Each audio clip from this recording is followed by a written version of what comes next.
Okay, so I'm going to show you how I'm couching this quilt. Couching, if you don't know, is when you sew something else on top of your fabric, like yarn or sequins or lace or something like that. That's called couching. Okay, I am using a White Family rotary treadle machine. If you don't know, a treadle means it doesn't use electricity. It has a foot pedal, and it's mechanically operated. So, and this is it's a 1909 White Family rotary, 110-year-old machine. Love this thing. So, I'm couching my borders right now. So I'm just gonna, I don't have any fancy feet. There's you can get couching feet for your machines, for the newer machines. It has a really small diameter for the yarn and thread to go through, but I don't have anything like that. You don't have to have that. I mean, if you want to do like free motion quilting couching, then yeah, you would need that, but I'm using a ruler. I'm just doing straight lines, so I don't need that. I'm just using my 1/4 inch foot that comes with my machine. So I'm just going to measure it out. This is about where I want it. And then I'll just measure it. And I'm just going to cut a little length because I want 2 of this color and 2 of this color. So I'm just going to measure them ahead of time. Okay, so all I did was lay it out. I measured 4 inches over, 4 inches from the top here over, and 4 inches from here over, and then I just pinned it down. So now what we do is we'll just line it up here. Now, of course, on a regular machine you have reverse, so you can back tack it. I don't, so what I do is I line it up with my foot, and then I put my needle down, and I do not drop my foot. I keep it up because I don't want my feed dogs engaged. And then okay, what's going on? Hold on. Okay, it helps if you don't have anything under your treadle pedal keeping you from using your machine.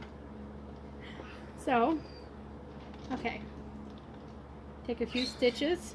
I take 3 stitches to create a knot and lock it in place. And then I just kind of, go back and forth a little bit. I try to go slow to lock it down. And then I do 3 more. Of course, like I said, if you have a regular machine, a modern machine, you don't have to do this. But since I don't have reverse, this is how I do it. Make sure your quilt is pulled up so there's no tension. You don't want any tension creating any drag, any weight from your fabric. And then we just sew. Oh, and I have my stitch length is all the way up. It's as long as I can get it, because I am sewing through batting and my quilt top and the yarn, so it's going to create a little drag, so I just use a longer stitch.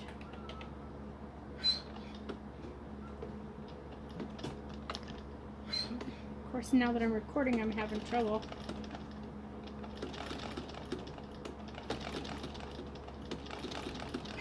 And I'm going really slow. I usually sew a lot faster than this, but but there's a lot of tension and stuff on on the thread, so I'm just going slow because I am going through a lot of layers here. So, and I do help a little tiny bit. You don't want to pull really hard. Like I said, on a newer machine, you probably wouldn't even have to. But if you pull too hard, you're going to mess up your bobbin stitches. So I just, like right here is where I really like to give it a little help because I'm coming over the seam. So that's a lot of layers right there.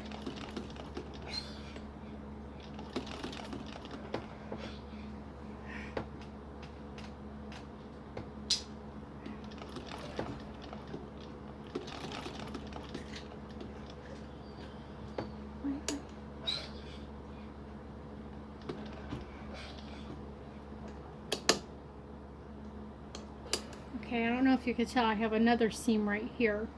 That's why it's just kind of a little hard going right there. And of course, you know, as you stitch this down, your yarn will pucker a little bit. At least mine does, because I'm not using the proper couching foot, so it kind of pushes the yarn this direction a little bit, kind of stretches it. So just keep that in mind if you're using a regular foot, you know, just to kind of keep the slack pulled up.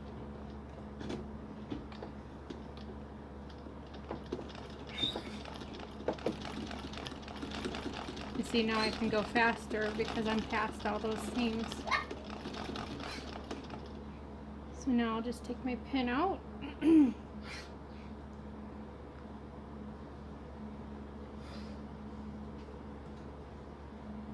And then, there we go. Find my spot.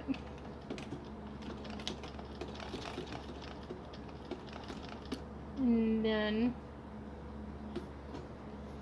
when I finish it off, I finish it off the same way I started. I lift my presser foot, take 3 stitches, and then I start to move around just a little bit, nice and slow.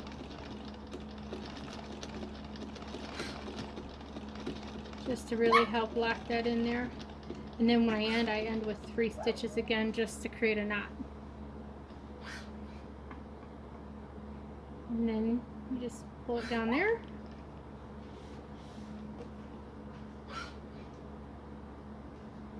And I'm not quilting this with the back on because I really like the fabric that I'm using for the back, and so I really did not want to quilt through that. So I'm just going to, when I'm finished quilting this, I'll just make a sandwich out of it, and then I'll you know, flip it right side out and then stitch around the border to create a seam. But I just I wanted the border plain. I didn't, or the back, I wanted the back plain. I didn't want a bunch of quilting on the back. See, and then you just kind of fluff it up a little bit.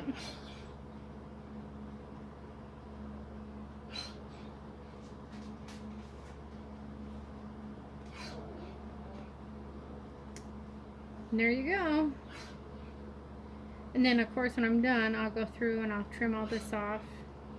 Just trim it off nice and close. Don't be afraid, because you've got a lot of stitches in there holding it down really well, so you know it won't come out. See? And you can't, I'm using black thread and you can't see the thread, so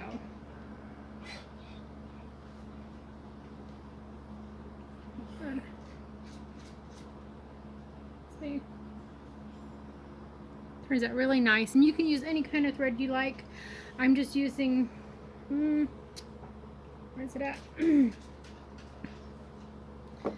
using this fat chunky yarn. This one's variegated. I'm using both of them, this and a black.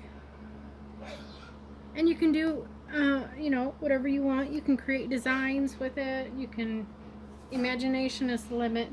I'm just keeping it real basic and simple. So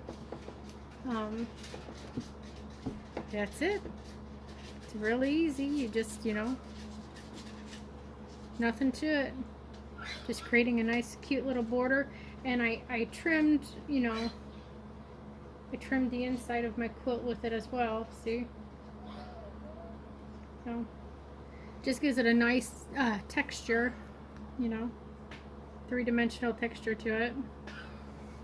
It's fun. You can use any kind of yarn you want, but you should give it a try. Try it on something small, experiment, do it on a pillow, if you want to practice with it. But it's really cool. I think more people should do it. Should at least give it a try, add it to your skill set. So there you go. Have a good one, guys.